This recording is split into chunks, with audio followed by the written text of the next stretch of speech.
আমরা পানিকে বিশ্বাস করি সে চুবাইয়া ডুবাইয়া মারতে পারে, এই হিসাবে বিশ্বাস করি, ঠিক না? আগুনকে বিশ্বাস করি সে পোড়ায় মারতে পারে, সাপকে বিশ্বাস করি সে দংশন করলে আমি মরে যেতে পারি, ঠিক কিনা? এইভাবে প্রত্যেকটা জিনিসের গুণ সহকারে তাকে বিশ্বাস করতে হয়। সেই জন্য আল্লাহকে আল্লাহ আছেন এটা শেষ কথা নয়, তার গুণ সহকারে তাকে বিশ্বাস করতে হবে। তিনি হচ্ছেন খেতে দেওয়ার মালিক, রাজ্জাক। মানে বলেন তো নামটা কি? রাজ্জাক মানে কি? রিজেক দাতা। কে রিজেক দাতা? এই জন্য রিজেক চাইতে হবে কার কাছে? আল্লাহর কাছে। কোন অভাব অভিযোগের জন্য আমি কাউকে বলবো না আপনি আমার খেতে দেন, আল্লাহর কাছে চাইতে হবে। চাইবো কার কাছে? আল্লাহর কাছে। খেতে দেওয়ার মালিক তিনি। আচ্ছা বলেন, এই পৃথিবীর মধ্যে মানুষেরা বেশি না হাতি, ঘোড়া, বাঘ, ভল্লুক, ময়না, টিয়া, মাছ, পাখি, পতঙ্গ, কীট এগুলো বেশি? কোনটা বেশি? আমরা বেশি না ওরা বেশি? ওরা বেশি, ওরা বেশি।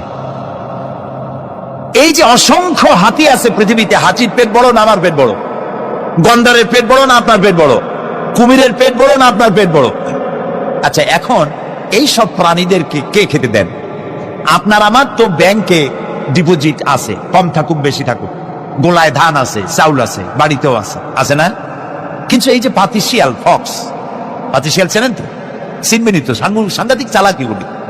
এই পাতিশিয়াল কোন ব্যাংকের ম্যানেজারের কাছে গিয়ে বলছে যে ম্যানেজার সাহেব, এখন তো পৌষ মাস, আমি 10টা মুরগি চুরি করে আনছি, আমার নামে একটা অ্যাকাউন্ট খোলে, বৃষ্টির সময় যখন আমি চুরি করতে পারবো না তখন এগুলি উইথড্র করে আমি আমার পেট বাঁচাবো। এই কথা বলে শিয়ালের নামে, বাঘের নামে কোন অ্যাকাউন্ট আছে ব্যাংকে? কোরআন শরীফে আল্লাহ তাআলা বলছেন এমন অনেক প্রাণী আছে পৃথিবীতে যারা তাদের রিজেক সংগ্রহ করে রাখে না। আল্লাহ বলেন আমি আল্লাহ তাদেরকে রিজেক দেই। কে দেয়?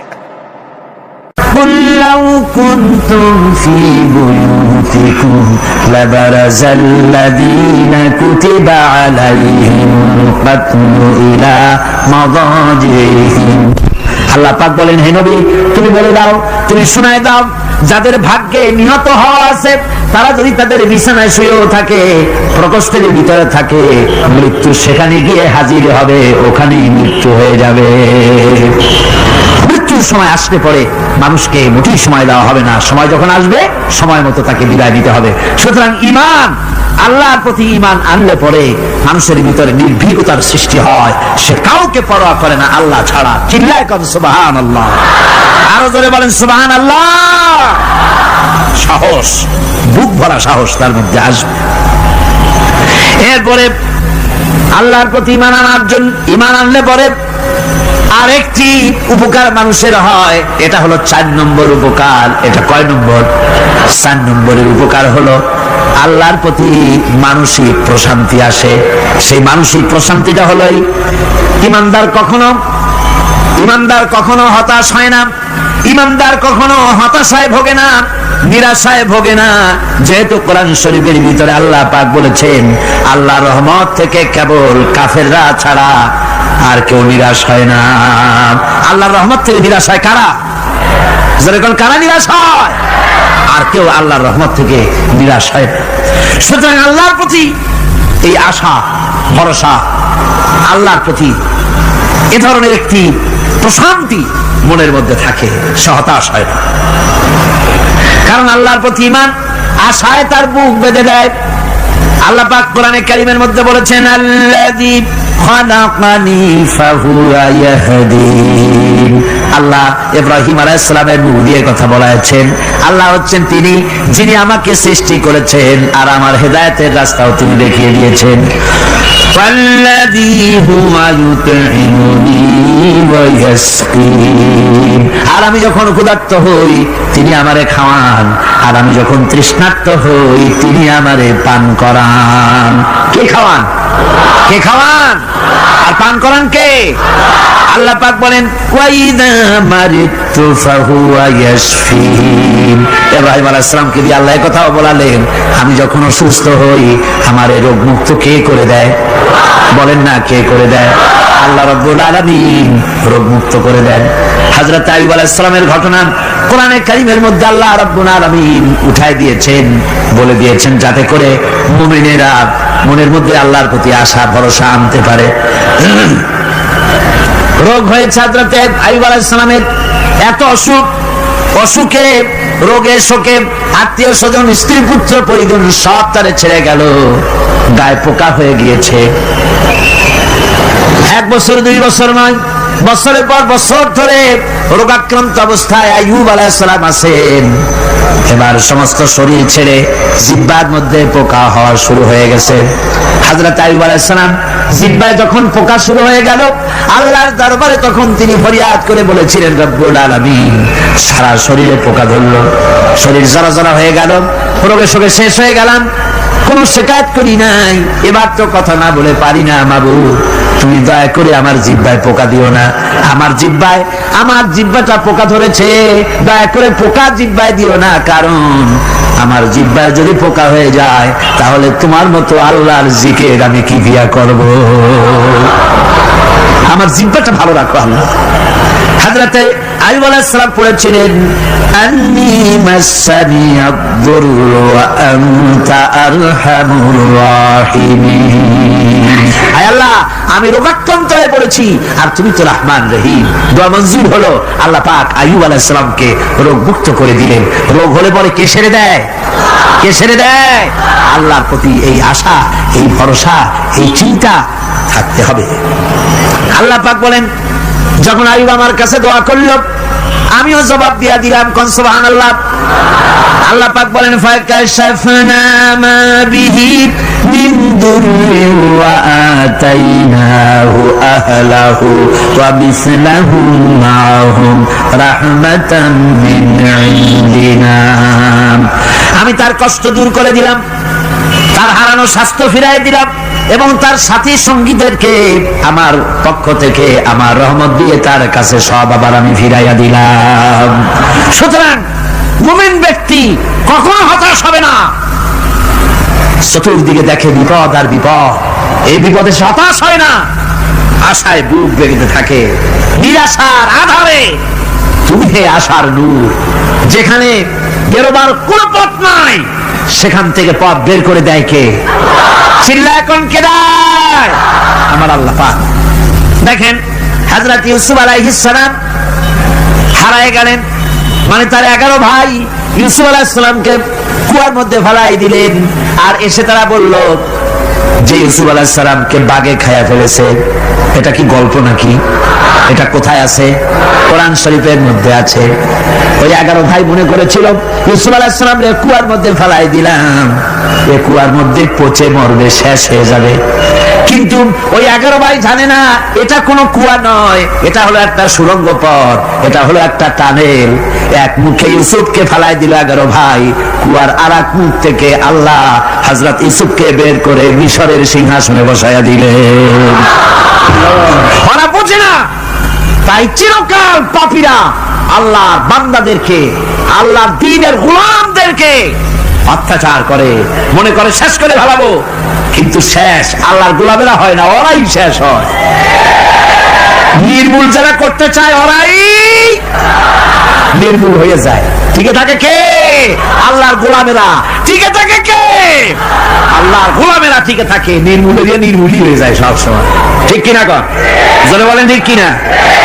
ভাইরা আমার, হযরত ইয়াকুব আলাইহিস সালাম ছেলের চিন্তায় চিন্তায় চোখ দুটো অন্ধ হয়ে গেছে, কাঁদতে কাঁদতে চোখ অন্ধ হয়ে গেছে, কিন্তু হতাশ হন নাই।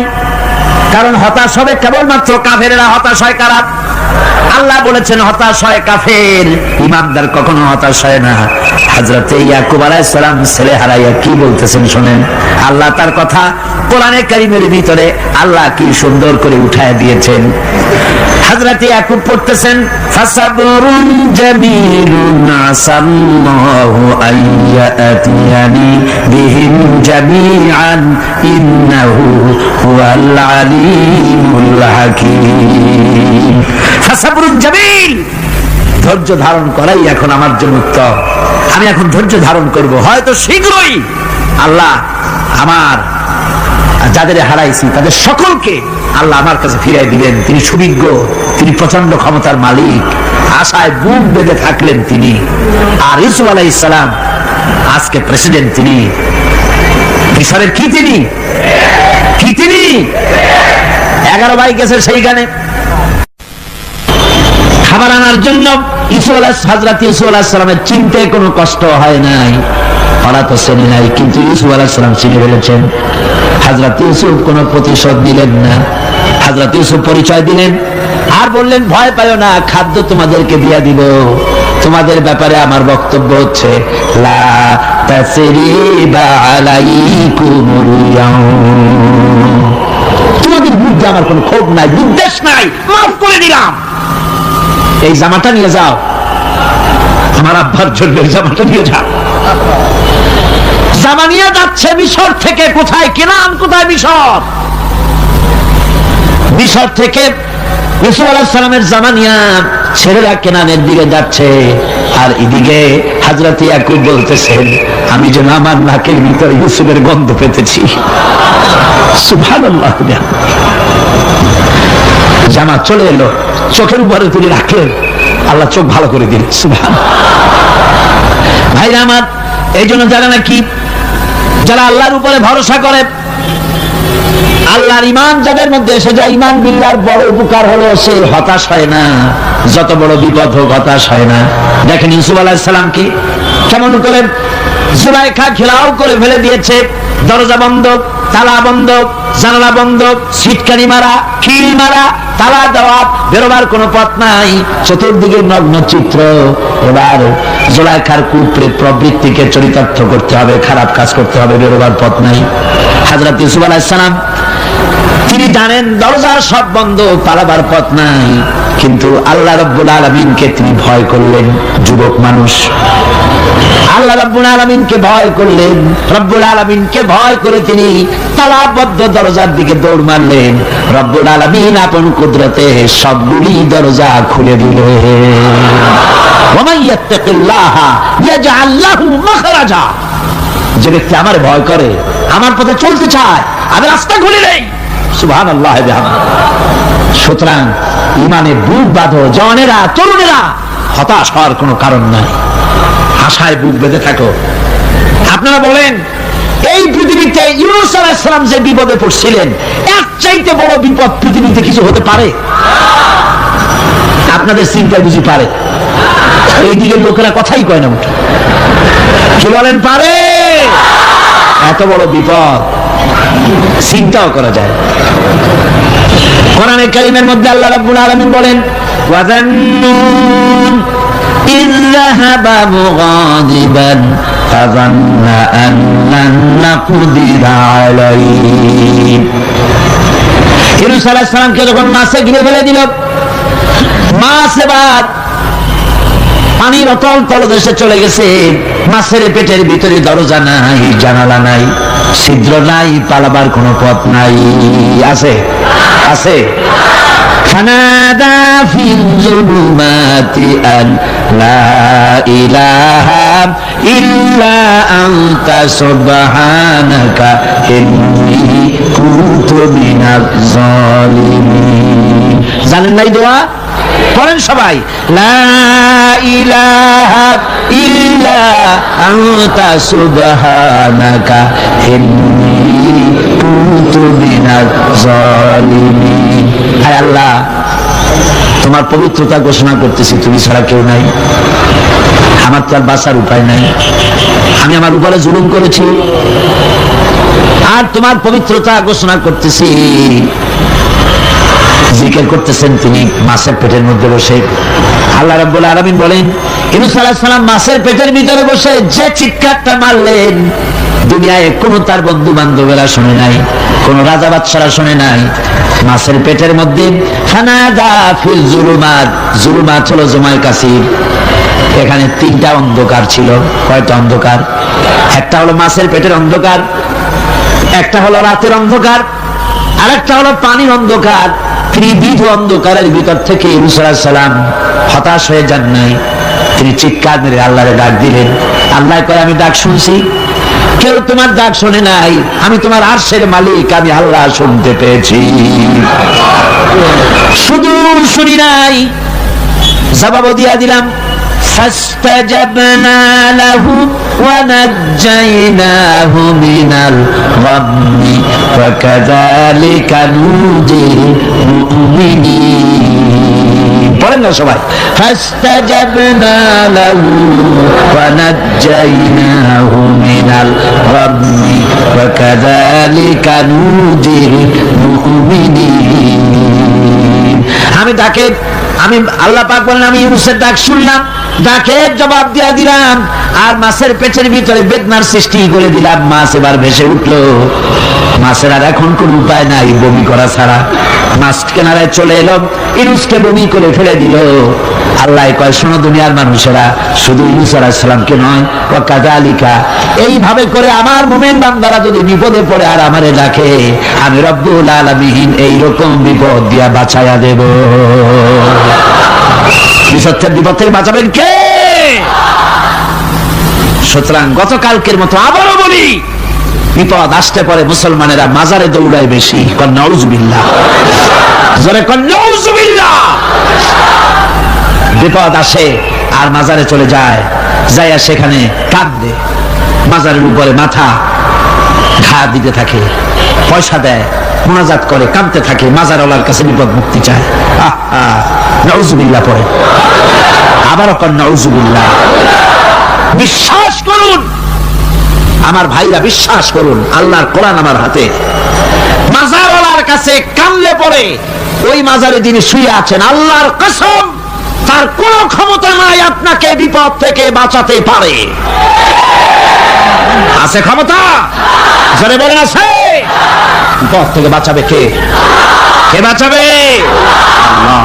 আপনারা টাকা দেন আর ওই টাকাগুলি ওইখানে মাজারে বসা জনমের খাওয়া খায় মাজারের পাহারাদার এক শ্রেণীর পান্ডারা। টাকাগুলা মাথায় দেখবেন মাজার কেন্দ্র করে লাল লাল চাদর গায়, তারপরে চট, মাথায় জট, দাড়িতে জট, দাড়িতে জট, আর মোষ, হাইরে মোষ। 6টা টর্চ লাইট দিয়েও যদি আপনি খোঁজেন মুখ তালাশ করে পাবেন না, এত মোষ। সমানে গাঁজা খায় আপনার পয়সা দিয়ে, ধর্মের নামের ব্যবসা করে। যাই দেখেন মাজার গুলো, প্রত্যেকটা মাজারে 5টা 10টা লোক বসা আছে। ঘাট ধরে বের করে দাও। আর বাবা মাজারে বসে আছো কেন? মসজিদে যাও। কোথায় যাবে? কোথায় যাবে? মসজিদে। আল্লাহর শোনো, আল্লাহর ওলিদের মাজার ঘেরাও করে রেখে দাও, যত্ন করে রেখে দাও। গরু, ছাগল, ভেড়া, হাবিজাবি কিছু যেন যেতে না পারে, যত্ন করে রাখো, সম্মান দিয়ে রাখো। কিন্তু তোমার ওখানে পাহারা দিতে বলছে কে? তুমি ওখানে বসে থাকো কেন? গুড় যেখানে পিঁপড়া সেখানে। পয়সা দেওয়া বন্ধ করে একটারও পাবেন না ওখানে, ঠিক কিনা? সব ধান্দাবাজ পয়সার লোভে ওখানে বসে থাকে, গাঁজা খায়, মদ খায়, নামাজ পড়ে না। আর আপনার টাকা দিয়া খোঁজ নিয়ে দেখেন মাজারের মুতল্লি যত আছে সব বাসের মালিক, ট্রাকের মালিক, কোটি কোটি টাকার ব্যবসা করে। সুতরাং এগুলি ছাড়েন, এই ধান্দাবাজি বন্ধ করুন। মাজারের সাথে কোনো সম্পর্ক নাই। মুসলমানের সম্পর্ক কেবল মসজিদের সাথে। কিসের সাথে? মসজিদের সাথে সম্পর্ক করে।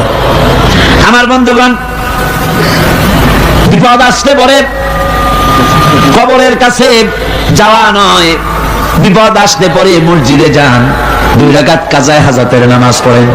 রাসূলুল্লাহ পড়েছেন, কাজায়ে হাজাতের নামাজ পড়েন, সিজদায় পড়ে গিয়ে আল্লাহর কাছে কাঁদেন, আপনার বিপদ আল্লাহ রাব্বুল আলামিন দূর করে দিবেন। আরে এমন আল্লাহরে থুইয়া কি যে বলবো, মানুষের যে কি হইছে। আমি সিলেটে দেখেছি শাহজালাল রহমতুল্লাহ আলাইহি, আল্লাহর ওলি, শাহ আমানত আল্লাহর ওলি, শাহ মাহদুম আল্লাহর ওলি। এই ওলিরা কোনদিন বলে যায় নাই যে আমার মাজারে পাহারা দিয়ে তোমরা টাকা আদায় করো। বলছে কে? শাহজালাল রহমতুল্লাহ আলাইহির মিশন কি ছিল? আর এই পাগলেরা করে কি? হযরত শাহজালালের তরবারি আজও আছে। আমি তরবারি দেখেছি, দোধারি তরবারি হাতে নিয়ে এসেছেন। এক হাতে ছিল তরবারি, আর এক হাতে ছিল আল্লাহর কোরআন। যখন সিলেটে যখন ঢুকলেন গৌর গোবিন্দ তার সব কিছু তিনি আজান দেওয়ালেন। আজান শোনা মাত্র মূর্তিগুলো কাঁপতে লাগলো। গৌর গোবিন্দের কলজা গলার কাছে চলে আসছে। জিজ্ঞেস করছে ব্যাপারটা কি, এরকম হচ্ছে কেন? জ্যোতিষীরা বলল যবন এসেছে, ম্লেচ্ছ এসেছে, আর উপায় নাই। শাহজালাল রহমতুল্লাহ আলাইহি তিনি বসলেন গেটের কাছে। এবার সব পালাচ্ছে। গৌর গোবিন্দ বলল সাপুরিয়াদের ডেকে যে আমারে একটা বাক্সের মধ্যে ভরিয়া সাপ বলে চালাই দিও, আমি সামনে পড়তে চাই না। ভয়তে কলজা গলার কাছে চলে আসছে শুধু আজান শুনে। এরপরে লোক সব চলে যাচ্ছে, উনি দেখতেছেন যাও যাও যাচ্ছে সব। তারপরে ঝুড়িতে করে যাচ্ছে সাপুরিয়ারা, তোমাদের এর মধ্যে কি সাপ, যাও যাও যাও। এরপরে বড় একটা বাক্স, ওটার মধ্যে কি? কয়ে হুজুর আমরা সাপ খেলা দেখি, এর মধ্যে সাপ। নামাও, আমি সাপ খেলা দেখবো, নামাও। এরপরে বাক্স খুলছে, দেখে যে আসল সাপ বাইর হয়েছে। গৌর গোবিন্দ বলল যে আমার রাজত্ব ছেড়ে দিলাম, আমারে জানে বাঁচা। শাহজালাল রহমতুল্লাহ আলাইহি বললেন আমি তো মারতে আসি নাই, আমি তো হত্যাকাণ্ড করতে আসি নাই, আল্লাহর দ্বীনকে নিয়ে এসেছি, তিনি ক্ষমা করে দিলেন। সেই শাহজালাল রহমতুল্লাহ আলাইহির মাজারে লোকেরা বিভিন্ন জায়গা দিয়ে যায়, বাস ভরে ভরে যায়, যাইয়া সাগরের উপরে যাইয়া মাথা ঘা দিতে থাকে আর কাঁদতে থাকে। কতগুলো গজাল মাছ আছে, বিরাট বিরাট গজাল, গায়ে সাদলা পড়ে গেছে, দেখলে মনে হয় যেন রিটায়ার্ড অফিসার, এরকম মোটা। ওগুলারে মুড়ি খাওয়া, কলজা খাওয়া। একটা কুয়া আছে, পানি এত পচা, কয় যে এইটার আর এক মুখ হলো জমজমের সাথে মিশানো। নাউজুবিল্লাহ। হায়রে মানুষ, মুসলমানের আকীদা হয় এত খারাপ, আকীদা বদতর হয়ে গিয়েছে। এগুলি ধর্মের নামের ব্যবসা, এগুলি জোরে বলেন কি? এই ব্যবসা বন্ধ করতে হবে, এই ব্যবসা বন্ধ করতে হবে। এরা ধর্মের নামের লুটেরা, চাদর দিয়ে, আগরবাতি দিয়ে, মোমবাতি দিয়ে, সেজদা দিয়ে মুশরিক হয়ে যাচ্ছে, ইসলাম থেকে খারিজ হয়ে যাচ্ছে। আমার কাছে রিপোর্ট এসেছে প্রচন্ড ভিড়ে মানুষের কষ্ট হচ্ছে, তো কি করা যাবে? আমি বললাম ভিড়, আর আপনারা যদি ভিড় দেখতে চান তাহলে তো সব লোক দাঁড়ায় যাবে, আপনাদের তো দেখার দরকার নেই। একটু চেপে চেপে বসেন আর জোরে সোরে জিকির করেন লা ইলাহা ইল্লাল্লাহ, লা ইলাহা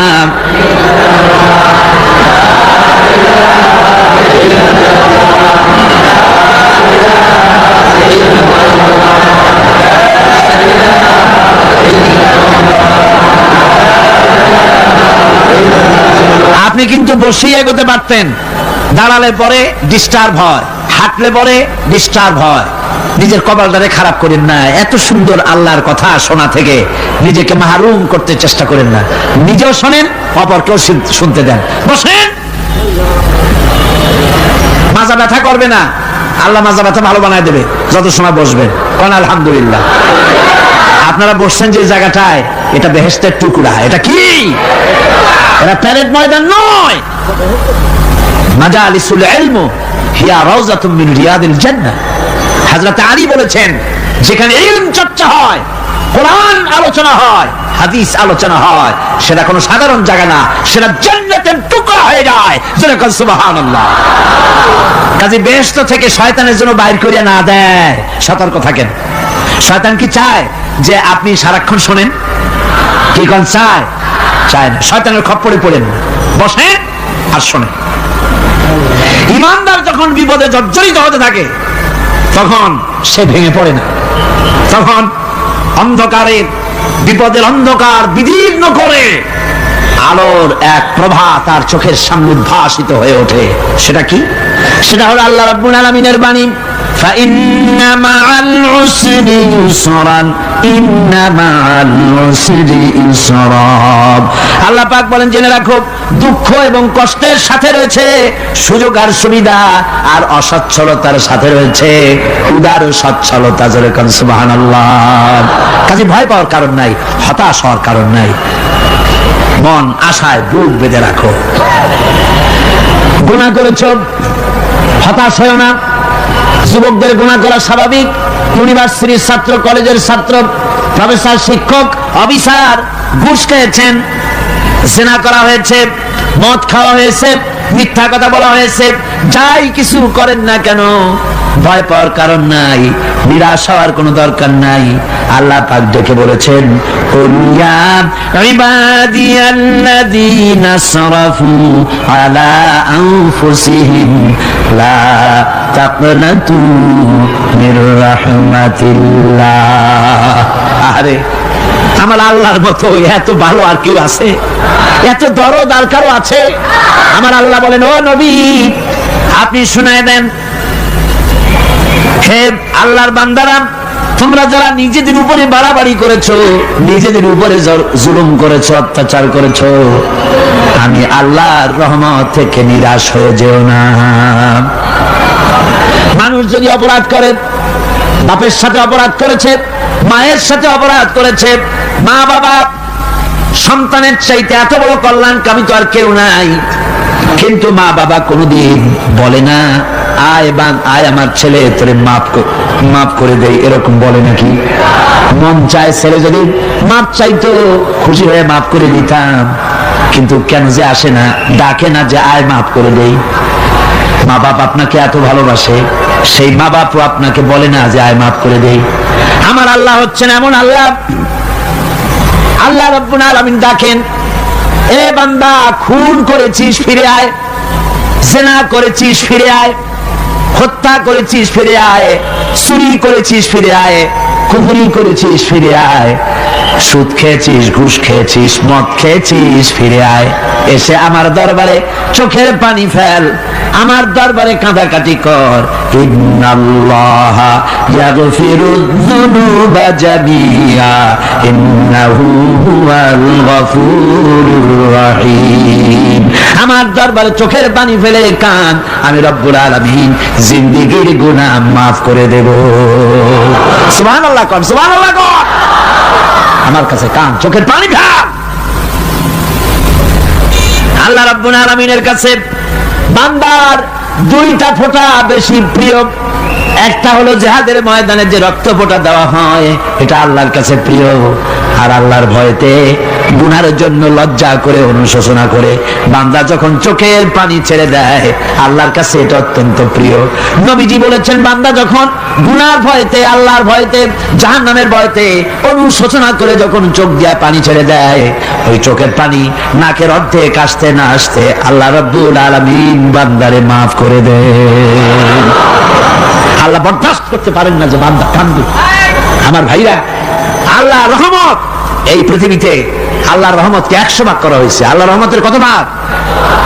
এই 100 ভাগের 1 ভাগ সারা পৃথিবীতে ছড়াই দেওয়া হয়েছে। আর 99 ভাগ কার কাছে? আল্লাহর কাছে। একটা ভাগ দুনিয়া ছাড়ানো হয়েছে আদম আলাইহিস সালাম থেকে নিয়ে এই পর্যন্ত, এখান থেকে নিয়ে কিয়ামত পর্যন্ত পৃথিবীতে যত মানুষ আসবে, যত প্রাণী আসবে, তাদের মধ্যে প্রাণী জগত গাভী তার বাছুরকে ভালোবাসে ঠিক কিনা, হাতি তার বাচ্চাকে ভালোবাসে ঠিক কিনা, মুরগি তার বাচ্চাকে ভালোবাসে কিনা, প্রত্যেক মাই তার সন্তানকে ভালোবাসে মানুষের মতো। এই ভালোবাসাই স্নেহ, এই মমতা, এই করুণা, এই মহব্বত একটা ভাগ দুনিয়ায় দেওয়ার পর আপনি আর আমি যতটুকু ভাগে পেয়েছি, সেই মহব্বতে, স্ত্রীর মহব্বতে অস্থির, মায়ের মহব্বতে অস্থির, সন্তানের মহব্বতে অস্থির। এখন চিন্তা করেন, একটা ভাগ সারা পৃথিবীতে বিতরণ করার পর যেটুকু পেয়েছি, তাতে যদি এত মহব্বত হয়, তাহলে এর 99 ভাগ মহব্বত যে আল্লাহর কাছে জমা আছে, এই বান্দার জন্য তার কত মহব্বত, এই বান্দার জন্য কত করুণতা, কত মহব্বত, কত দয়াতা। এজন্য আল্লাহ রাব্বুল আলামিন বলেছেন, নাব্বি ইবাদি আন্নী আনাল গফুরুর রহিম। ও আমার নবী, সুসংবাদ দিয়ে দাও, বান্দাদেরকে শোনায় দাও যে আমি আল্লাহ তাআলা ক্ষমাশীল আর দয়াবান। হুজুর কাঁদতেছিলেন, হযরত ওমর রাদিয়াল্লাহু তাআলা আনহু এসে দেখেন হুজুর একা কাঁদতেছে। হুজুর জিজ্ঞেস করছেন, হযরত ওমর জিজ্ঞেস করলেন, হুজুর আপনি কাঁদেন কেন একা একা? হযরত ওমর বলেন, আমি যখন প্রশ্ন করলাম, নবীজি বললেন, আমার কাছে কিছু আগে জিবরাইল এসেছিলেন। জিবরাইল এসে আমাকে বললেন, আল্লাহ পাক বলেছেন, হে আমার নবী, ইসলামের ভিতরে থেকে যে সমস্ত মানুষগুলি ইসলামের ভিতরে থেকে চুল আর দাড়ি পাকায় দিছে, কিয়ামতের দিন এই লোকগুলারে আমি শাস্তি দিতে আমার শরম হবে। হযরত ওমর বলেন, হুজুর, উম্মতের জন্য কত বড় খোশ খবর এটা, আর আপনি কাঁদতেছেন। হুজুর বলেন, ওমর, তুমি জানো না আমার কান্নার কারণ ভিন্ন। আমার কান্নার কারণ হলো যে আল্লাহ রাব্বুল আলামিন কিয়ামতের দিন দাড়ি চুল পাকা বান্দারে শাস্তি দিতে শরম করবেন। সেই দাড়ি চুল পাকা বান্দাগুলি আল্লাহর সাথে নাফরমানি করতে শরম করে না। আমি এই লজ্জায় কাঁদতেছি। ভাইয়া, হুজুর, আল্লাহ পাক বলেন, ও আমার নবী, রাতের আধারে যখন একটা বুড়া আমার দরবারে হাত উঁচু করে, একটা বুড়া মানুষ রাতের আধারে যখন আমার দরবারে হাত উঁচু করে আর যখন বলতে থাকে, রব্বুল আলামিন, আমার পেছনের জীবনটা বড় খারাপ করেছি, এমন কোন কাজ জীবনে করি নাই যা তোমার কাছে কিছু দাবি করতে পারি, সব রকমের নাফরমানি করেছি, আজ আমি বুড়া হয়ে গেছি, কামাই করতে পারি না, ছেলে আমাকে চোখে দেখতে পারে না, পুত্রবধূ আমাকে ঘরে জায়গা দেয় না, আমার স্ত্রী আমাকে দেখতে পারে না, রোজগার করতে পারি না, হাঁটতে পারি না, চলতে পারি না, সবার কাছে আমি তিতা হয়ে গেছি, আমি দাঁড়াতে পারি না, কোমরে ব্যথা পাই, হাঁটুতে ব্যথা পাই, চলতে পারি না, কানে শুনতে পাই না, চোখে দেখতে পারি না, আর তোমার কাছে কিছু চাইয়া নেব এমন ভালো কাজও করি নাই। এইভাবে যখন বান্দা কাঁদতে থাকে আমার দরবারে, ও আমার হাবিব আমার রহমতের দরিয়ায় জোশ মেরে যায়, আমার শরম হয় এই বুড়াটারে কেমনে খালি হাতে ফিরাইয়া দেই। সুবহানাল্লাহ, সুবহানাল্লাহ। আমার আল্লাহর এত দয়া, আমার আল্লাহর এত মায়া, এত মহব্বত। আমার আল্লাহ রাব্বুল আলামিন বলেন, ওয়াইদা সালাকা ইবাদি আন্নি ফাইন্নী কারীব। আমার হাবিব, আমার বান্দা আমার ব্যাপারে প্রশ্ন করে, আমি বান্দার একদম নিকটে। কোরআন শরীফের ভিতরে যত জায়গায় রাসূলকে বলা হয়েছে সুয়ালের কথা, আপনাকে প্রশ্ন করা হয়, আল্লাহ তার জবাব কুল এই কথা বলে জবাব দিয়েছেন। যত জায়গায় সুয়াল এসেছে, যেমন কোরআনে কারীমের মধ্যে আল্লাহ পাক বলেন, ওয়ায়াসআলুনাকা আনিল মাহিদ, মেয়েদের হায়েজ সম্পর্কে জিজ্ঞাসা করা হয়, কুল হিয়া আযা, হে নবী আপনি বলুন। এভাবে করে কুল দিয়ে জবাব দেওয়া হচ্ছে। আবার প্রশ্ন করা হচ্ছে, ওয়ায়াসআলুনাকা আনিল আনফাল, এই গনিমতের মাল সম্পর্কে হুজুর আপনাকে, হে নবী আপনাকে প্রশ্ন করা হয়। আল্লাহ কুল দিয়া জবাব দিলেন, আল্লাহ বলেন আপনি বলেন।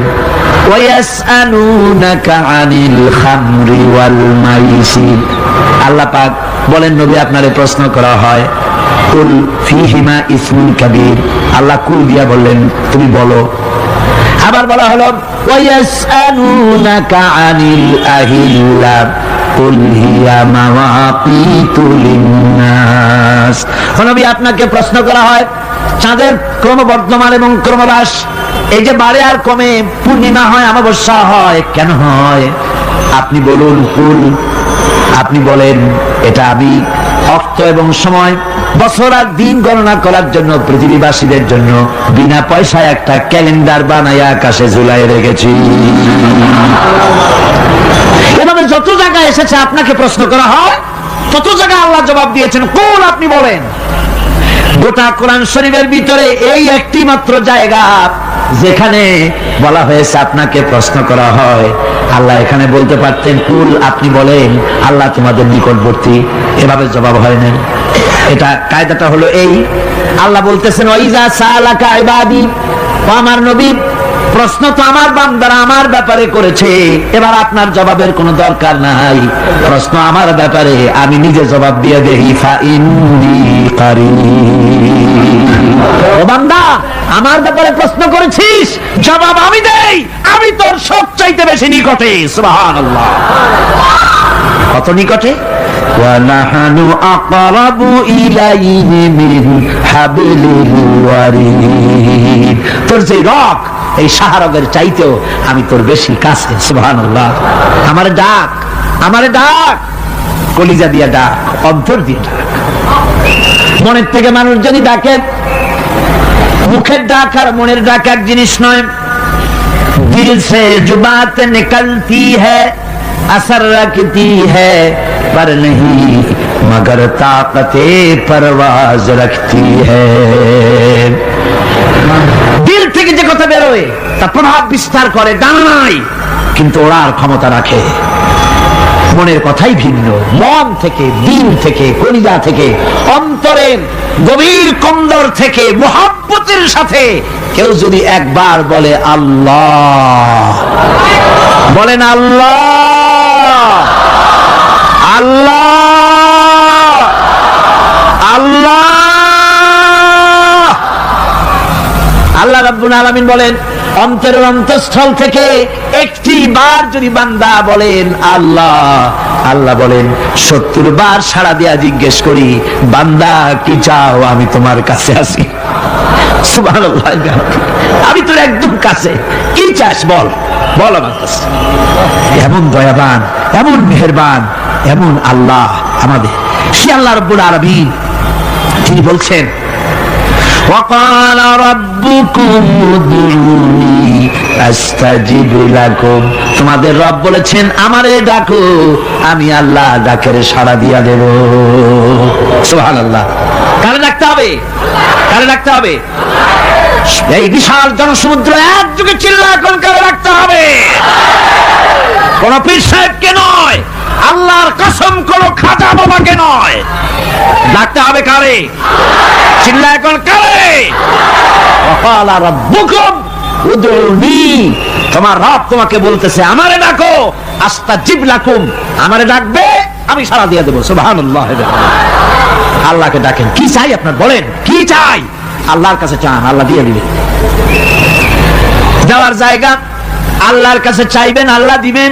দেওয়ার জায়গা, চাওয়ার জায়গা হলো সেজদায় পড়ে যাবেন। আমার ভাইয়েরা, জায়গাটা চিনাই দিলাম। মাজারে যাওয়া লাগবে না, কবরে যাওয়া লাগবে না। 2 রাকাত নামাজ পড়ে সেজদায় পড়ে গিয়া যত বিপদ আছে, মুসিবত আছে, সেজদার মধ্যে চোখের পানি ছেড়ে দেন আর কেন্দে কেন্দে জীবনের কথা বলেন। আল্লাহ রাব্বুল আলামিন আপনার আওয়াজ শুনবেন আর দোয়া কবুল করে নেবেন। কাঁদতে হবে আল্লাহর কাছে। কার কাছে? আল্লাহর কাছে।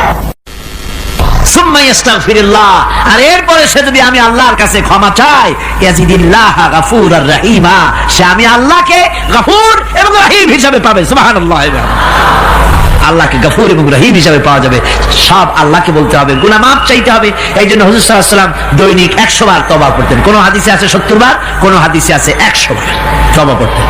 নামাজের পরে তো প্রত্যেক নামাজই পড়তেন হুজুর, সালাম ফিরাতেন আর সাথে সাথে বলতেন আল্লাহু আকবার, আস্তাগফিরুল্লাহ, আস্তাগফিরুল্লাহ, আস্তাগফিরুল্লাহ। মনে থাকবে আপনাদের? মনে থাকবে? সালাম ফিরাইয়া কি বলবেন? না, সালাম ফিরাবার সাথে সাথে বলবেন আল্লাহু আকবার, তারপরে পড়বেন আস্তাগফিরুল্লাহ, আস্তাগফিরুল্লাহ, আস্তাগফিরুল্লাহ। তওবা করবেন, আল্লাহর কাছে সব সময় গুনাহ মাফ চাইতে থাকবেন, বিনীত থাকবেন। আল্লাহকে পাওয়া যাবে, তাকে রহিম হিসেবে পাওয়া যাবে। সুতরাং ঈমান বিল্লাহ, আল্লাহর প্রতি ঈমান আনলে পরে 4th নম্বরের যে উপকারটা হবে সেটা হলো হতাশায় ভুগবে না, নিরাশায় ভুগবে না, আশায় বুক বেঁধে উঠবে। ঈমান মজবুত হবে, আল্লাহর কাছে মানুষ বিনয়ী হয়ে যাবে।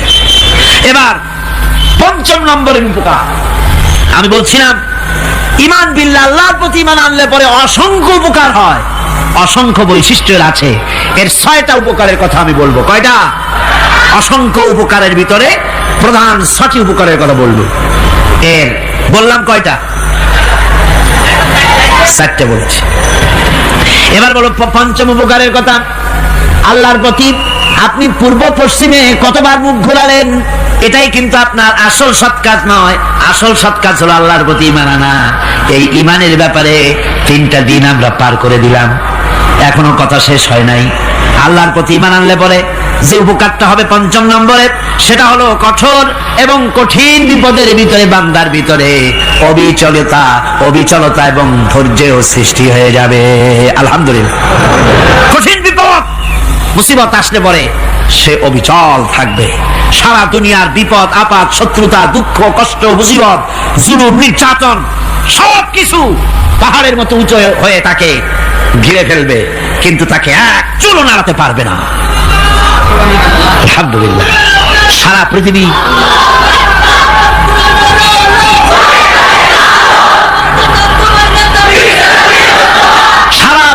একদিকে আর সে একা একদিকে থাকবে। বিরোধিতা তো হবেই, বিপদ তো আসবেই। কবি বলতেছেন সাথে জাকা রহা হ্যায় अज़ल से ता इमरोज, साथे जाका रहा है अज़ल से ता इमरोज, चरागे मुस्तफावी से शरारे बुलहबीस। সে আবহমান কাল থেকে শুরু করে মুস্তাফা সাল্লাল্লাহু আলাইহি ওয়াসাল্লামের দীপ শিখার সাথে আবু জাহেল আবু লাহাবের অগ্নিস্ফুলিঙ্গের টক্কর লেগেই আছে। রাসূলুল্লাহ আল্লাহর দেওয়া এই বিধান, এই দ্বীনের বাতিটা টিম টিম করে চলেছে। আর গোরকি টর্নেডো হাজার হাজার মাইল বেগে, হেরিকেন এসেছে, গোরকি এসেছে, টর্নেডো এসেছে, টাইফুন এসেছে, কিন্তু এই আলো নিবাইতে পারে নাই। সুবহানাল্লাহ। এই আলো নিবাতে পারে নাই। এই শত্রুতা চিরকালের, নিবাতে পারবে না। কারণ হচ্ছে আল্লাহ রাব্বুল আলামিন বলেছেন ইউরিদুনা লিইউতফিউ নূরাল্লাহি বিআফওয়াহিহিম ওয়াল্লাহু মুতিম্মু নূরিহি ওয়ালাউ কারিহাল কাফিরুন। ওরা চায় মুখের ফু দিয়ে আমার আলোকে নিভিয়ে দেবে, কিন্তু আমি আমার আলোকে পূর্ণতা দান করব। তাতে কাফের বেঈমানদের কলিজায় যত জ্বালা যন্ত্রণা হোক, আমার দিন কেউ বিজয় দিতে পারবে না। সুবহানাল্লাহ। সুতরাং বিপদে অবিচলতা আসবে, সে অটল হবে, মজবুত হবে।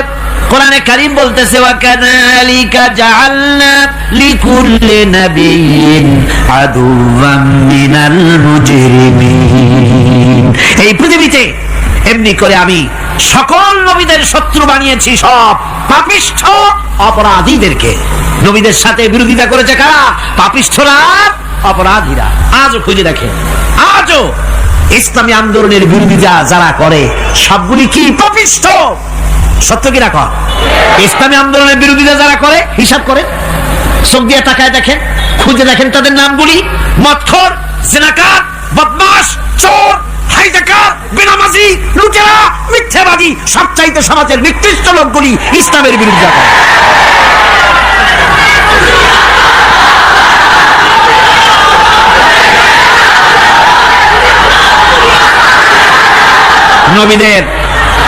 নবীদের শত্রু আল্লাহ বলেন সব যুগে নবীদের সাথে শত্রুতা করেছে পাপিষ্ঠরা।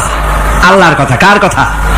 সকল যুগে নবীদের সাথে শত্রুতা করেছে পাপিষ্ঠরা, নিকৃষ্ট ধরনের অপরাধীরা। সুতরাং নবী রাসূলদের অবস্থা যখন এই, তখন দ্বীনের দাওয়াত যারাই দেবে তাদের কিসমত এরকম হবেই। এই বাধার মোকাবেলা তাদেরও করতে হবে। এই যে বাধাটা আসে, এই যে মারে, অপরাধ কি? এই যে তারা চোর বা ডাকাত যাদের মারা হয়। আল্লাহ রাব্বুল আলামিন বলেন অপরাধ হলো ওয়ামা নাকামু মিনহুম ইল্লা আইয়ুমিনু বিল্লাহিল আজিজিল হামিদ।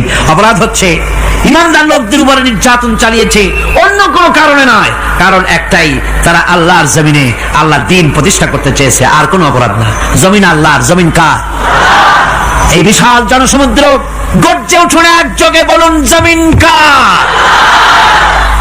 আইন চলবে কার? এখানেই সংঘর্ষ বেঁধেছে আবহমান কাল ধরে। মানুষ অত্যাচারিত হয়েছে, সাহাবায়ে কেরাম অত্যাচারিত হয়েছেন।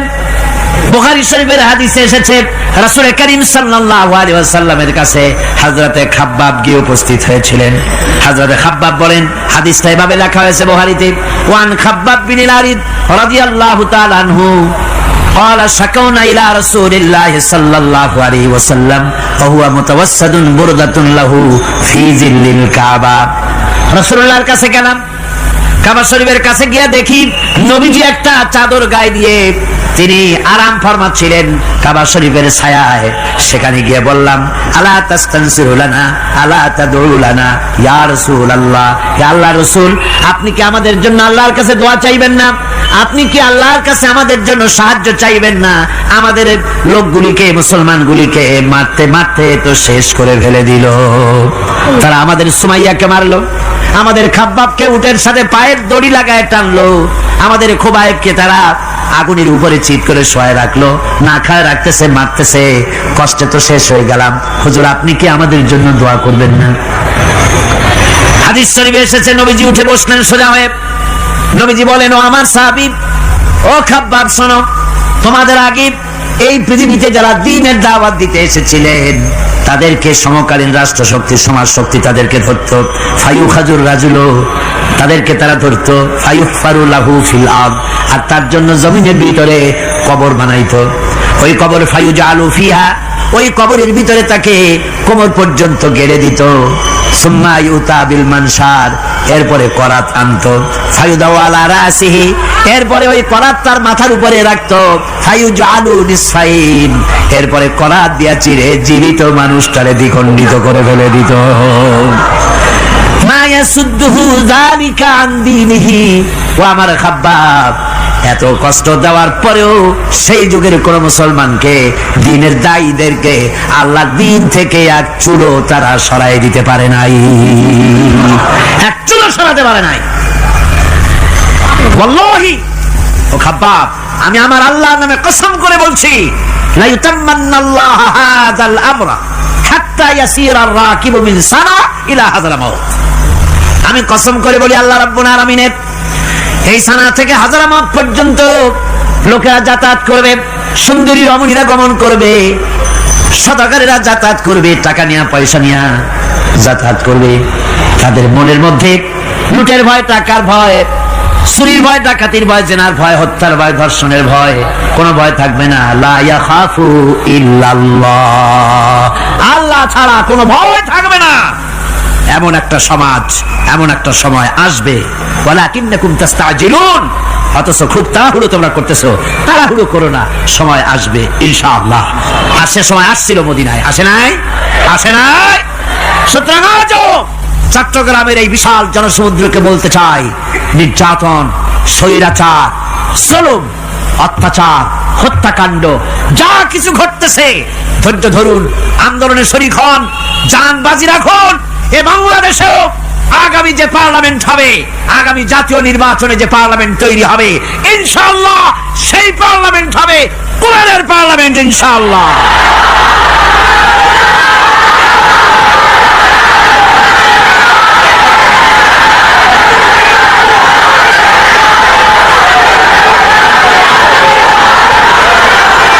আমার ভাইয়েরা, আমার বন্ধুগণ, কঠিন বিপদে অবিচলতা এবং ধৈর্যের দৃষ্টান্ত রেখে গেছেন আম্বিয়া আলাইহিমুস সালাম। সুবহানাল্লাহ। কঠিন বিপদে অবিচলতা, দৃঢ়তা, ধৈর্য কারে বলে, তার দৃষ্টান্ত কারা রেখেছেন? আম্বিয়া আলাইহিমুস সালাম। ওনারাই আমাদের আদর্শ, নবীরাই আদর্শ। সাহাবায়ে কেরাম রিদওয়ানুল্লাহ তাআলা আলাইহিম আজমাইন আমাদের আদর্শ। ভাইরা আমার, মুসা আলাইহিস সালামকে ফেরাউন যখন ঘিরে ফেলে দিল, কোরআনের সব কথা গল্প গুজবার ইতিহাসের জন্য লেখা হয় নাই। কোরআনের মধ্যে যা লেখা হয়েছে সব বান্দাদের উপদেশের জন্য, যাতে করে লোকেরা চিরটা কাল এর থেকে উপদেশ নিয়ে নিজেদের তৈরি করতে পারে। জোরে বলেন সুবহানাল্লাহ। মুসা আলাইহিস সালামের কথা আল্লাহ বলেন, ফেরাউন তাকে ঘিরে ফেলে দিল, পালাবার রাস্তা নাই। ফালাম্মা تراءى الجمعان قال أصحاب موسى إنا لمدركون। মুসা আলাইহিস সালামের উম্মতরা বললেন, হে মুসা, পাকড়াও হয়ে গেছি, পালাবার রাস্তা নাই। তিন দিক থেকে আমাদেরকে ঘেরাও করেছে ফেরাউনের শক্তি। সামনে কি? দরিয়া, আর তিন দিকে কি? ঘেরাও আন্দোলন। পালাবার পথ নাই, পালাবার পথ নাই। সারাশি আক্রমণ, ঘেরাও আন্দোলন। এই যে ঘেরাওটা তো আজকে নতুন নয়, ঘেরাও আসছে অনেক আগের থেকে। আসলে কথা বুঝতে পারছেন? মাইক না থাকলে আমি কি করবো কোন? আজকে এরকম হচ্ছে কেন? আগামীকাল ঠিক হবে ইনশাআল্লাহ, রাগ করেন না। গান হচ্ছে, বসেন বসেন। শয়তান ঢুকছে মাইকের মধ্যে। অনেক সময় হয় কি, মাইকের হাই পাওয়ারের যে মেশিন আছে, এর ভিতর ইথার থেকে রেডিওর ওই গানগুলি ওর মধ্যে ঢুকে পড়ে। কথা বুঝতে পেরেছেন? এই জন্য শয়তান তো আর বসে থাকে না, ওরও তো কিছু করার আছে। ধৈর্য ধরেন, ধৈর্য ধরেন। কালকে অপারেটরদেরকে মাওলানা শামসুদ্দিন সাহেবের কাছে অনুরোধ করবো, অপারেটর একটু ভালো করে হেদায়েত করে দেবেন মাইকে। আজকে আমার নিজেরও কষ্ট হচ্ছে, আমিও বুঝতে পারছি না যে আমার কথাগুলি কি আওয়াজে বেরোচ্ছে, যার জন্য আমাকে বেশি চিল্লাইতে হচ্ছে। বক্তাকে কি লাউডে তার কথা বেরোচ্ছে তা তার কানে আসতে হয়, তাহলে বোঝা যায় যে আমার কথাগুলি কিভাবে বেরোচ্ছে। এটা এই অবস্থায় সিচুয়েশন আজকে নাই, এবং লোকেরাও মাইকের ব্যাপারে আজকে অভিযোগ করেছে যা বিগত 16 বছরে করে নাই। সেটের ব্যাপারে কোথাও কোনো অসুবিধা হয়েছে? মাইকটা ভালো, এবং মাইক যারা দেন প্রতি বছর খেদমত করে, আল্লাহ তাদের প্রতি রহম করুন, সবাই বলেন আমিন। এদেরকে রাগ করে পথে পাই আবার মারধর করেন না। সিলেটের যে তাফসীর মাহফিল হয়, বিগত 19 বছর তাফসীর করেছি একটানা, এবার 20 বছর পুরো হবে ইনশাআল্লাহ। সিলেটে একটানা 20 বছর তাফসীর করতেছি সেখানে। তো মাইক, যে একটা লোক বিনা পয়সা মাইক দেয়, মাইকের ভাড়া সে নেয় না, তাফসীরের মাহফিলের মাইকের ভাড়া নেয় না। যে বছর এরশাদ সরকার আমাকে প্লেন থেকে নামতে দিল না, আপনাদের মনে আছে? সিলেট থেকে ফিরাই দিল। এই খবরটা মাইকম্যান যখন শুনেছে যে আমাকে নামতে দেয় নাই, ফিরাই দেওয়া হয়েছে, সাথে সাথে স্ট্রোক করেছে, হার্ট ফেল করে দুনিয়া থেকে বিদায় হয়ে গেছে। সিলেটে তাফসীর হতে পারবে না এই কথা সে বরদাস্ত করতে পারে না। আমি কেঁদেছি আর দোয়া করেছি, আল্লাহ কোরআনের মহব্বতে লোকটার এই অবস্থা হলো, তোমার জান্নাত তুমি দয়া করে তাকে দান করে দিও। কাজী কোন ব্যবসায়ী চায় না যে তার ব্যবসাটা খারাপ হোক, লোকেরা মন্দ বলুক। এই মাইকের ব্যাপারে আপনারা আজকে রাগারাগ করেন না, যা হয়েছে কালকে ভালো হবে ইনশাআল্লাহ। সবাই বলেন ইনশাআল্লাহ। এখন চলেন আমরা ফেরাউনের অবস্থা দেখি গিয়া কি করতেছে ফেরাউন। মুসা আলাইহিস সালামকে ঘেরাও করে ফেলেছে, পালাবার উপায় নাই। একদিকে দরিয়া, তিন দিকে ফেরাউনের শক্তি। এই যে ঘেরাও টেরাও মানে নতুন তো না, ধর্মঘট নতুন না, পুরানা জিনিস। এই পৃথিবীতে সর্বপ্রথম ধর্মঘট কিসের উপরে হয়েছে জানেন? এই পৃথিবীর প্রথম ধর্মঘট হয়েছে পেঁয়াজ, রসুন আর ডাইলের উপরে। মুসা আলাইহিস সালামের জামানায় লান নাসবিরা আলা তাআমিন ওয়াহিদ, আমরা এক রকমের খাদ্য আর খাবো না, আমাদের পেঁয়াজ দেওয়া লাগবে, ডাল দেওয়া লাগবে, রসুন দেওয়া লাগবে। সর্বপ্রথম ধর্মঘট হয় মুসা আলাইহিস সালামের জামানায়, সেখান থেকে শুরু হয়েছে। কিন্তু মশাল মিছিল যে আসলো কই থেকে, এইটা আমি খুঁজে পাইনি। পরে প্রত্যেকটা জিনিসের ইতিহাস আছে, আমি খুঁজতে খুঁজতে পেলাম।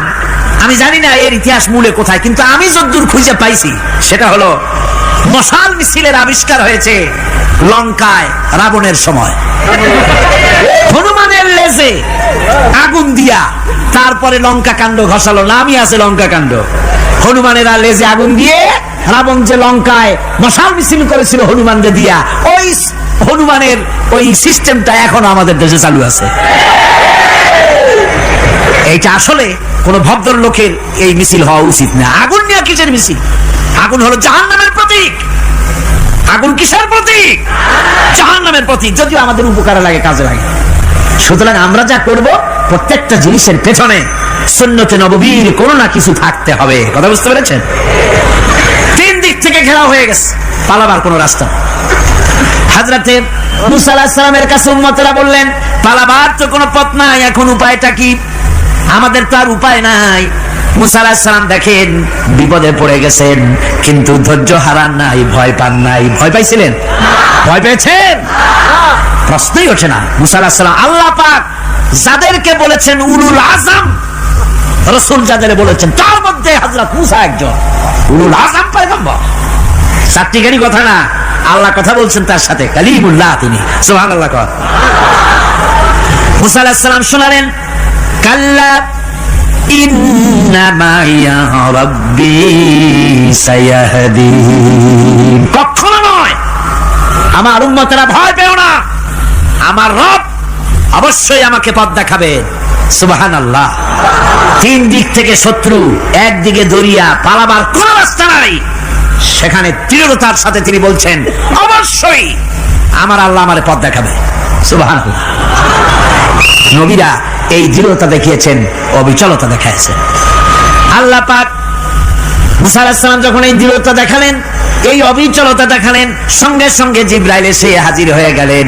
আল্লাহ পাক বলেন, ফাআওহাইনা ইলা মুসা আন আদরিব বিআসাকাল বাহরা ফানফালাকা ফাকানা কুল্লু ফিরকিন কাত্তাউদিল আযীম।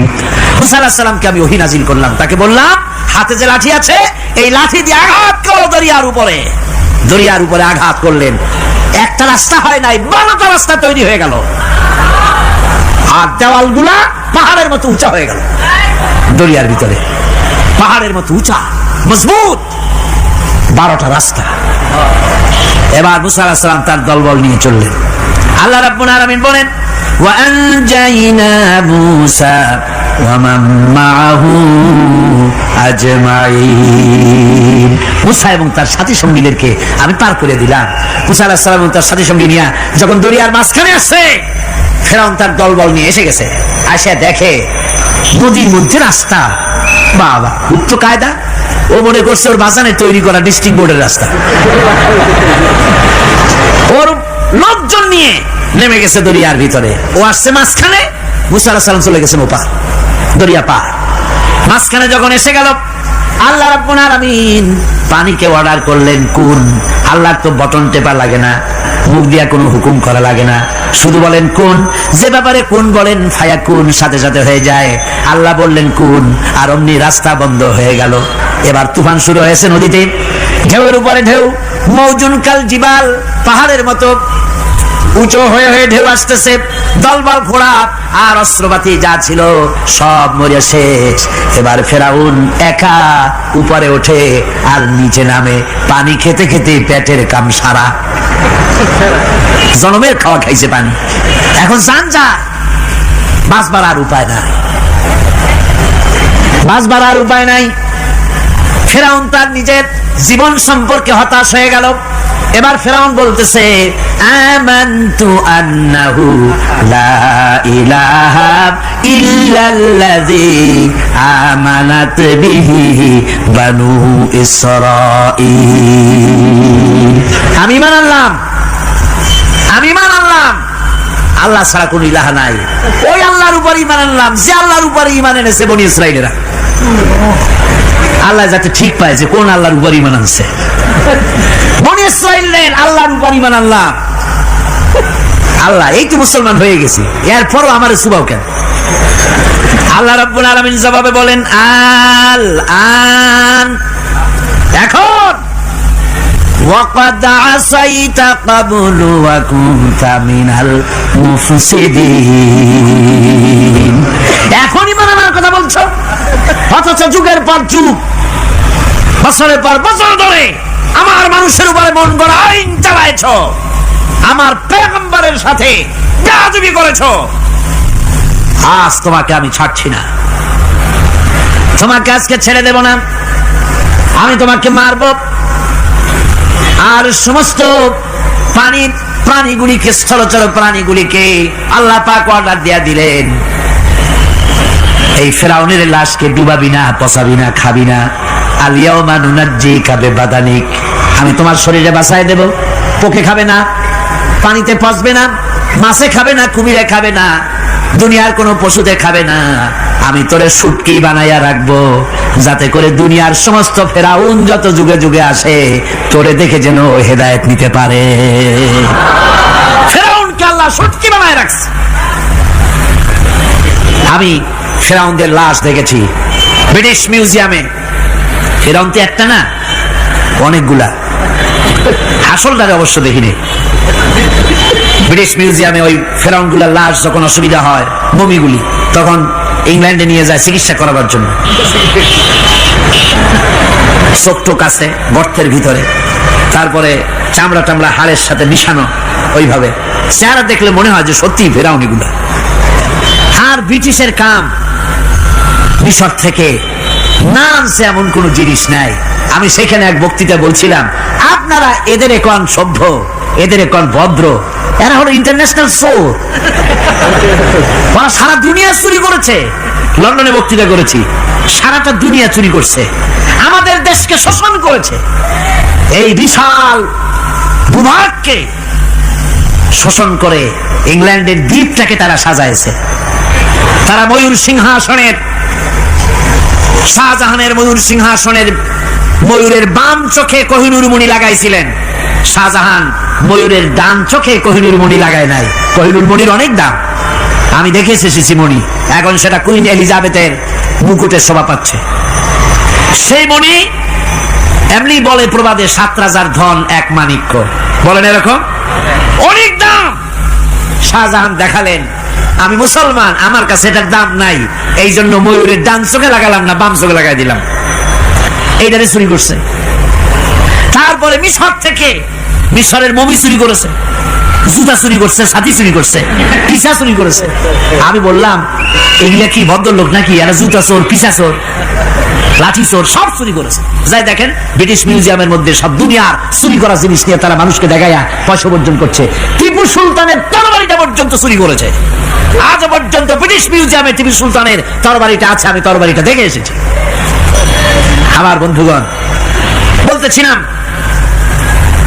যে পৃথিবীতে আল্লাহ রাব্বুল আলামিন নবীরা তাদের চরিত্র দিয়ে বিপদের মোকাবেলা করে, দুনিয়ার সামনে কঠিন বিপদের মোকাবেলা করে অবিচলতা, দৃঢ়তা দেখায় গেছেন যে কেমন করে এই পৃথিবীতে বিপদের সামনে মোকাবেলা করতে হয়। ধৈর্য ধরতে হবে, বিপদ আসবে পাহাড় সমান হয়ে, আপনাকে ধৈর্য ধারণ করতে হবে সেভাবে বুক বেঁধে।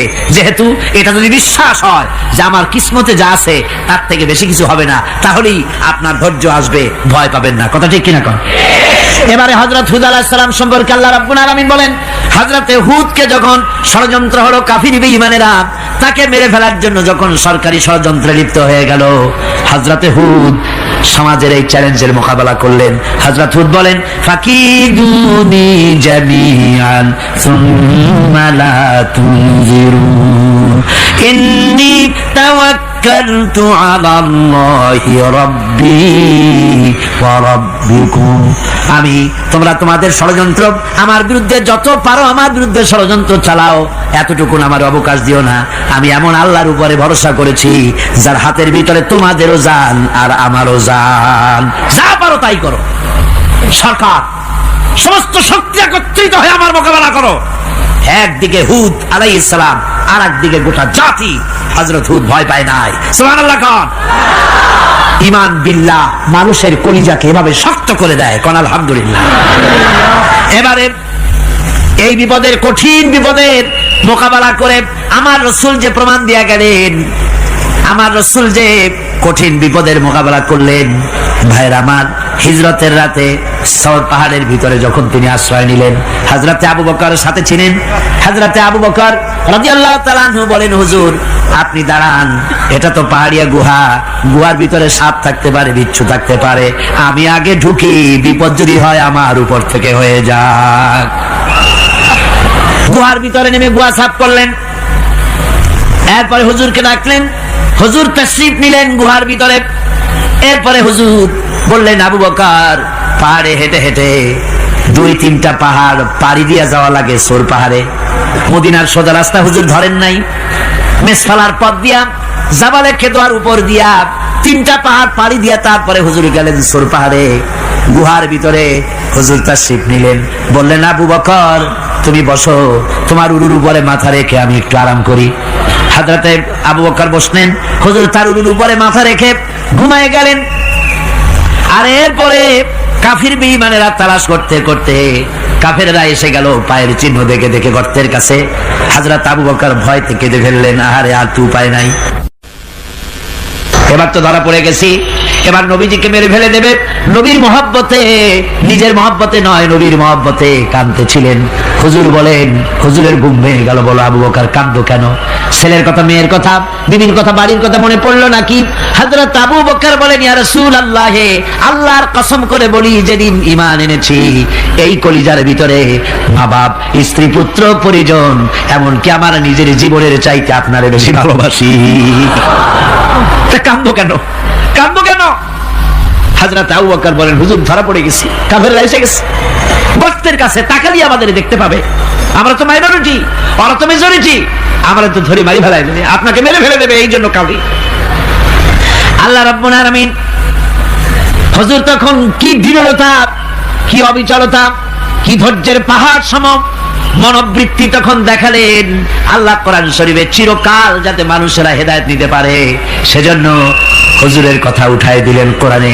আল্লাহ পাক বলেন, ইযহুমা ফিল গার ইয ইয়াকুলু লিসাহিবিহি লা তাহজান ইন্নাল্লাহা মা'ানা।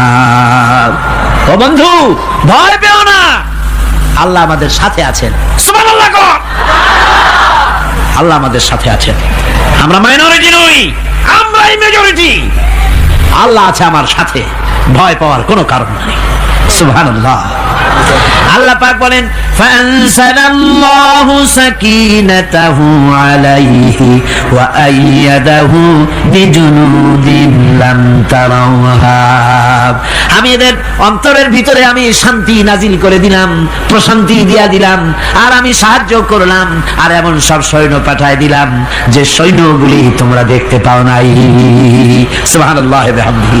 ভাইরা আমার, রাসূল করিম সাল্লাল্লাহু আলাইহি সাল্লাম এই বিপদের মাঝে, চরম বিপদের মাঝে অবিচলতা, দৃঢ়তা, কঠিন আত্মনির্ভরতা দেখিয়েছেন। এগুলি হলো ঈমানের পঞ্চম নম্বরের উপকারিতা। আল্লাহর প্রতি ঈমান আনলে এভাবে পাহাড় সম ঈমান মজবুত হয়ে যায়। জেলের পরোয়া করি না, ফাঁসির পরোয়া করি না, শহীদ হওয়ার পরোয়া করি না, মেরে ফেলে দেবে, উড়ায় দেবে, হত্যা করবে, পরোয়া করি না। পরোয়া করি কেবলমাত্র কাকে? জোরে বলেন কারে? এইরকম মুসলমান হাজার হাজার লাখ লাখ দরকার নাই, 313 জন যথেষ্ট। কয়জন যথেষ্ট?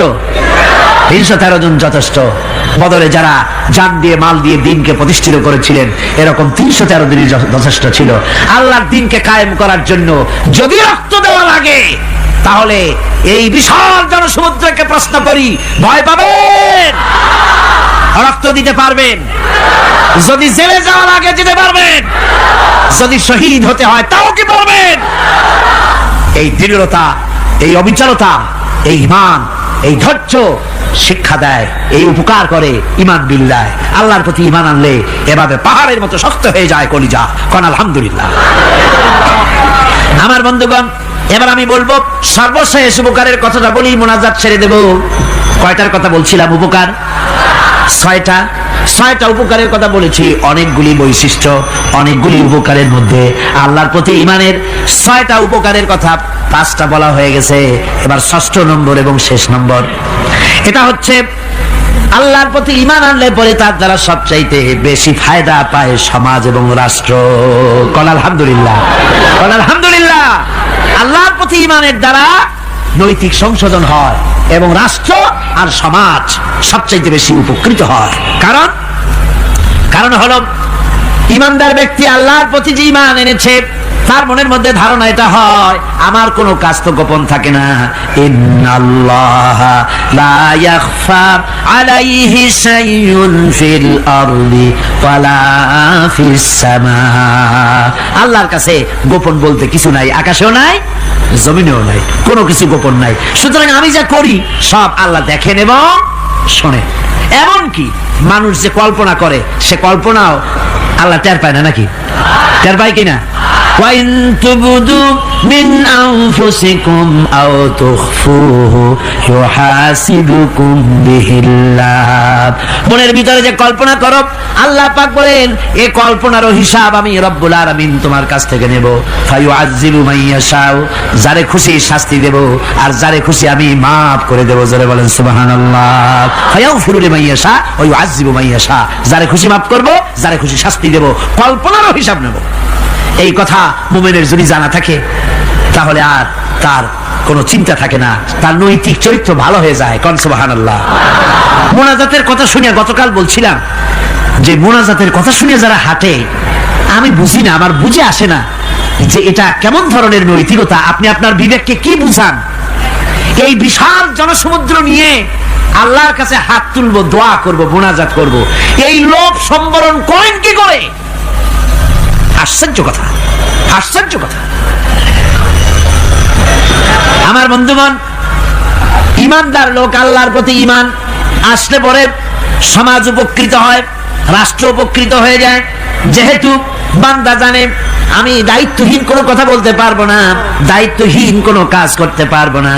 আল্লাহ পাক বলেছেন, মা ইয়ালফিযু মিন কাউলিন ইল্লা লাদাইহি রাকীবুন আতীদ। বান্দা এমন কোনো কথা বলে না যে কথা আমার ফেরেশতারা রেকর্ড করে না রাখে। কাজী মুমিন ব্যক্তি আল্লাহর ভয়তে দায়িত্বহীন কথা বলবে না। নির্বাচন আসতে পরে রাস্তা সোনা দিয়ে বান্দায় দেবো, এই করব সেই করব, না খাইয়া কেউ মরবেন না। আসে না নির্বাচনের সময় সেরাগালি বদনারা মঞ্চে দাঁড়িয়ে কত বড় বক্তৃতা করে, ভাইয়ের আমার, বোনের আমার, এবার আমার বোতল মার্কা বাক্স, আপনারা আমাকে ভোট দিয়ে দেশ এবং জাতির আরেকবার 12:30 বাজাইবার সুযোগ দিন। এবার ক্ষমতায় গেলে কেউ না খাইয়া মরবেন না, কিন্তু কি খাইয়া মরবে তাও বলে না। এর মানে ক্ষতি অর্থ হচ্ছে এই, ওরা যদি ক্ষমতায় যেতে পারে তাহলে বিষ খাইয়া হোক, গুলি খাইয়া হোক, কিছু না কিছু খেয়ে মরতে হবে। একেবারে খালি পেটে মরলে গ্যাস্ট্রিক হওয়ার সম্ভাবনা আছে। ঈমান বিল্লাহ যদি না থাকে, আল্লাহর ভয় যদি না থাকে, তাহলে দায়িত্বহীন কথা বলে। আর আল্লাহর ভয় যদি থাকে তাহলে নৈতিকতার সংশোধন হয়ে যায়, দায়িত্বপূর্ণ কথা বলে, মানুষকে ফাঁকি দেয় না। আমার বন্ধুগণ, আল্লাহ রাব্বুল আলামিন তার বান্দা যারা আল্লাহকে ভয় করে, সে ভয় করা বান্দাগুলির মনের মধ্যে এই চিন্তা এসে যায়, আমি যেখানে থাকি না কেন আল্লাহ আমাকে দেখতেছেন, শুনতেছেন, রাতে হোক দিনে হোক যেখানে আছি আল্লাহ আমারে দেখতেছেন। আল্লাহ পাক বলতেছেন, ওয়া হুয়া মাআহুম ইয ইউবাইতুনা মা লা ইয়ারদা মিনাল কওলি ওয়া কানা আল্লাহু বিমা ইয়ামালুনা মুহীতা।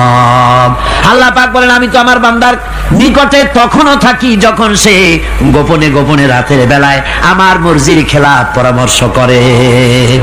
আমার মর্জির খেলাফ পরামর্শ করতেছে রাত্রে, আমি তো তখনও কাছে থাকি, ওটা আমি শুনি। ঈমান যদি আসে তাহলে এই সব কাজ থেকে সে বিরত থাকে। সে যদি কম হয় সেখানেও আল্লাহ, বেশিও যদি হয় সেখানেও আল্লাহ। এমন কোন জায়গা আছে নাকি চিটাগংয়ে যেখানে আপনি একটা আকাম করবেন আর আল্লাহ টের পাবে না? কোন আছে নাকি? আচ্ছা, চট্টগ্রামে না থাকুক, বাংলাদেশের কোন জায়গা আছে নাকি? পার্বত্য চট্টগ্রামে যত পাহাড় আছে, উঁচু নিচে জায়গা আছে, ওই জায়গায় বোধহয় আছে নাকি? সারা পৃথিবীতে আছে কোথাও? আল্লাহকে ফাঁকি দেওয়ার জায়গা কোথাও? সব স্পষ্ট। আল্লাহ কি ঘুমায় নাকি? ঘুমায়? তার কাছে দিনও যায়, রাতও তাই। সমানে তিনি দেখতে পান, শুনতে পান, সবকিছু দেখতে পান, সবকিছু শুনতে পান। তাকে ফাঁকি দেওয়ার কোনো উপায় নাই। এই জন্য 6 নম্বরের উপকার যেটা হয় সেটা হলো সমাজ উপকৃত হয় ওই মানুষ দিয়ে যার মধ্যে ঈমান আছে। হযরত ওমর রাদিয়াল্লাহু তাআলা আনহু রাতের আধারে শেষ রাত্রে ঘুরতেছিলেন, দেখেন এক বাড়িতে কথা হচ্ছে, কথাবার্তার আওয়াজ পাওয়া যায়। মনে করলেন কোন অসুখ বিসুখ নাকি। ঘরে গিয়ে কান পাচ্ছেন দেওয়ালের সাথে, শুনতে পাচ্ছেন ভিতরে বুড়ি মা তার মেয়েকে বলছে, এই মেয়ে ওঠ, উঠের দুধ দোয়াই নিয়ে আসছি, এর মধ্যে পানি মিশা, তারপরে সকালে বাজারে নিয়ে যা। মেয়ে বলছে, মা এই কামটা আমি পারবো না। কেন পারবি না? হযরত ওমর ফরমান জারি করেছেন, দুধে পানি মিশাতে নিষেধ করেছে, কাজে এই কাজটা আমি পারবো না। আরে বেটি, আমিরুল মুমিনিন দেখ এখন কোথায় যাই, ঘুমায় আছে, সে কি দেখতেছে নাকি যে পানি মিশাই না কি মিশাই? মেয়ে বলতেছে, মা আমিরুল মুমিনিনকে ফাঁকি দেওয়া যেতে পারে, তার পুলিশ বাহিনীকে ফাঁকি দেওয়া যেতে পারে, কিন্তু আল্লাহ রাব্বুল আলামিনের চোখকে ফাঁকি দেওয়া যাবে না। হযরত ওমর এই কথা শুনে বাড়ি চলে গেলেন আর নিজের ছেলেকে ডেকে বললেন, ছেলে আমার, অমুক জায়গায় একটা বাড়ি আছে, সেখানে একটা যুবতী মেয়ে আছে, ওই মেয়েটার বিয়ে হয়েছে কিনা শোনো, যদি বিবাহ না হয়ে থাকে তুমি তোমার নিজের বিয়ের প্রস্তাব দাও। আমিরুল মুমিনিন এই মেয়েটা সুন্দরী কেমন, স্বাস্থ্য কেমন কিছুই দেখলেন না, দেখলেন তাকওয়া। কি দেখলেন? আল্লাহর ভয়। আল্লাহর ভয় যখন একটা জাতির মধ্যে আসে, পুলিশ লাগে না, পুলিশের কাজ কমে যায়। পুলিশ তো পাহারা দিতে দিতে অস্থির হয়ে যায়, সারা রাত দিন সমানে কষ্ট করতে হয় তাদের। অধ্যাপক মুফিজুর রহমান সাহেব কালকে যে কথাটা বলছিলেন, আসামি পুলিশেরা কত কষ্ট করে জানবাজি করে আসামি ধরে, আর টেলিফোন আসে, হ্যালো কে চিটাগংয়ের এসপি নাকি? বলে হ্যাঁ। কারে ধরছো? ধরছি তো বল্টু মিয়ারে। ছাড়ো মিয়া, বল্টু আমার দলের লোকটা, তুমি ঠিক পাও নাই, তোমার নাক টাইট দিয়ে দেবে। বল্টুরিও ছাড়ো আর তার বন্দুকও ছাড়ো, ঠিক কিনা আমার ভাইয়েরা? সুতরাং ঈমান যদি এসে যায় জাতির মধ্যে, পুলিশের দরকার হবে না, পুলিশ দরকার হবে কিন্তু তাদের ডিউটি কমে যাবে। আসামিরা আর অন্যায় কাজ কম করবে। রাসূলুল্লাহ যখন প্রেসিডেন্ট হয়েছিলেন, একজন মহিলা জিনা করেছিল, হাদিস শরীফে এসেছে ওই মেয়ে লোকটাকে জিনা করতে কেউ দেখে নাই। জিনা করার পর তার মধ্যে অনুভূতি জাগলো, এমন পাপ করেছি, এখন তো আমার জাহান্নাম ছাড়া উপায় নাই। মেয়ে লোকটি রাসূলুল্লাহর কাছে এসে গেলেন, এসে বললেন, হুজুর আমি তো জিনা করেছি, আমারে শাস্তি দেন। হুজুর মুখ ডান দিকে ফিরালেন, মেয়ে লোকটা ডান দিকে এলো, বললো জিনা করেছি, শাস্তি দেন। হুজুর বাম দিকে ফিরলেন, মেয়ে লোকটা বাম দিকে এসে বললো জিনা করেছি, শাস্তি দেন। মেয়ে লোকটা কিন্তু জানে জিনার শাস্তি সহজ ব্যাপার নাই, পাথর মেরে উড়িয়ে দেওয়া, মৃত্যুদণ্ড জানা আছে তার। এরপরে মেয়ে লোকটা চিন্তা করেছে, দুনিয়ায় পাথর খেয়ে মরবো, কিন্তু তবুও জাহান্নামের কঠিন আগুন সহ্য করতে পারবো না। রাসূলুল্লাহ বললেন, ও মেয়ে লোক, তুমি কি জিনা কর্তৃক গর্ভবতী হয়েছো নাকি? মেয়ে লোকটা বলল, হুজুর আমি গর্ভবতী হয়েছি। হুজুর বললেন, তুমি অপরাধ করেছো, তোমার গর্ভস্থিত সন্তান তো কোনো অপরাধ করে নাই, সুতরাং শাস্তি এখন দেওয়া যাবে না, ডেলিভারি হোক তারপরে শাস্তি দেব। মেয়ে লোকটা চলে গেলেন। আল্লাহর নবী তার নামে কোনো কেস ফাইল করেন নাই, গোয়েন্দা বিভাগের পুলিশ লাগান নাই। ডেলিভারির পর এই মেয়ে লোক আবার এসে হাজির, পুলিশ দিয়ে আনা লাগে নাই, আবার এসে হাজির, হুজুর আমি সেই হতভাগিনী, বলছিলেন ডেলিভারির পর বিচার করবেন, এই যে বাচ্চা হয়েছে, এ বাচ্চার দায়িত্ব কাউকে দেন, আর আমারে তাড়াতাড়ি শাস্তি দেন, আমি যদি মরে যাই আমি জাহান্নামে চলতে পারবো না। হুজুর বললেন, অপরাধ তুমি করেছো, এই বাচ্চার অধিকার আছে তোমার বুকের দুধ খাবে, আমি সেই অধিকার বাচ্চাকে নষ্ট করতে পারি না, বাচ্চা দুধ ছাড়ুক তারপরে এসো। 2 বছর যেতে না যেতে ওই মেয়ে লোকটি বাচ্চারে করে করে নিয়ে এসেছে, পুলিশ লাগে নাই, গোয়েন্দা বিভাগের কাউকে পাঠানো লাগে নাই। মেয়ে লোকটি বাচ্চা কোলে করে নিয়ে এসে হাজির, হুজুর আমারে চিনছেন নাকি? আমি তো সেই হতভাগিনী, জেনা করছিলাম, বিচার চাইছিলাম, ডেলিভারি পরে হবে বলছিলেন, দুধ ছেড়ে দিলে পরে হবে বলেছিলেন, আমার ছেলে এখন দুধ ছেড়ে দিয়েছে, আমি তারে রুটি খাওয়া শিখাইছি, দুধ ছাড়া এখন সে বাঁচবে, আমি তার হাতে রুটি দিয়ে আনছি, দেখেন ও রুটি খেতে পারে, আর দেরি করবেন না, আমার বিচার করে দেন। রাসূলুল্লাহ ছেলেটার দায়িত্ব কাউকে দিয়ে দিলেন, আর বললেন এই মহিলাটিকে নিয়ে যাও, বুক পর্যন্ত মাটির মধ্যে গেড়ে দিয়ে তারপরে রজম করো। মেয়ে লোকটিকে বুক পর্যন্ত গেড়ে দেওয়া হলো, চতুর্দিক থেকে পাথর মারা হচ্ছিল, পাথরে বেগে শরীরে রক্ত ছিটে এক সাহাবীর গায়ে লাগলো, সাহাবী তারে গালি দিয়েছিলেন। হুজুর শুনে বললেন, সাহাবী গালি দিও না, এই মেয়ে লোকের তওবা আল্লাহর কাছে এত কবুল হয়ে গেছে, যদি এই তওবাকে ভাগ করে দেওয়া হয় গোটা মদিনাবাসীর নাজাতের জন্য তা যথেষ্ট হয়ে যাবে। সুবহানাল্লাহ। পুলিশ লাগে নাই, এমন সমাজ কায়েম হয়, ঈমান বিল্লাহ, আল্লাহর প্রতি ঈমান যদি এসে যায়, জাতির যদি রক্তে হলন্দ্রে রগে রেশায় যদি ঈমান এসে যায়, তাহলে পুলিশ বিডিআর আর্মি আরামে ঘুমাবে, তাদের জন্য পরিশ্রম হবে না, কষ্ট হবে না, অপরাধ প্রবণতা কমে যাবে, মানুষের অশান্তি কমে যাবে, শান্তির বন্যা প্রবাহিত হয়ে যাবে। সুবহানাল্লাহি ওয়া বিহামদিহি। এই জন্য রাসূলুল্লাহ বলেছিলেন, খায়রুল কুরুনি কারনি, সর্বশ্রেষ্ঠ যুগ কার যুগ?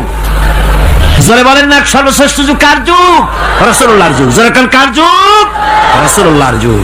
এই জন্য আমি আপনাদের খেদমত আরজ করতে চাই, ইসলাম এ ধরনের সীমারেখা ঠিক করে দিয়েছে, তিলকা হুদুদুল্লাহ ফালা তাতাদুহা, এ হলো আল্লাহর সীমারেখা, এই সীমারেখাকে ভঙ্গ করো না, লঙ্ঘন করো না, আল্লাহর উপরে ঈমান পরিপূর্ণরূপে আনো এবং এই ঈমানের উপরে ভিত্তি করে নিজেদের জীবনকে পরিচালিত করো।